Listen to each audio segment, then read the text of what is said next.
के तपाईँ पनि डिसोममा आज कसरी गेम हेर्ने भनेर एकदमै चिन्तित हुनुहुन्छ?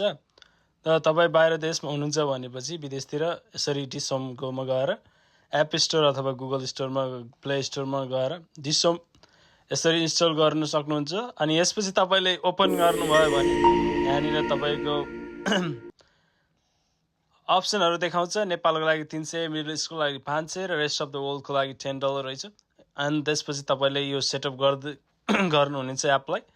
अनि त्यसपछि यहाँनिर मेनु बटन छ, तपाईँको मोर अप्सन छ, त्यहाँनिर आफ्नो इमेल एड्रेस अथवा नम्बर अथवा जे छ त्यस फेसबुक सब कनेक्ट गर्न सक्नुहुन्छ। मैले चाहिँ यहाँ गुगल एकाउन्ट कनेक्ट गरेको छु र यो गुगल एकाउन्ट कनेक्ट भएपछि चाहिँ तपाईँले यसमा नयाँ एकाउन्ट पनि बनाउनु पर्दैन, यत्तिकै जिमेल एड्रेस गरे पनि भयो। अनि यहाँ सब्सक्राइब टु प्रिमियम अप्सन छ। यहाँ यो अस्ट्रेलियामा भएर चाहिँ यो $10 पर मन्थ देखायो। अनि यसरी त्यहाँ क्लिक गरेर त्यसपछि तपाईँले यहाँनिर सब्सक्राइब नाउमा क्लिक गरेर अनि आफ्नो पेमेन्टको लागि तपाईँको कार्ड डिटेलहरू भर्न सक्नुहुन्छ। अनि यसरी भर्नुभयो भने चाहिँ तपाईँको सब्सक्रिप्सन हुन्छ 1 महिनाको लागि। हस् त, धन्यवाद।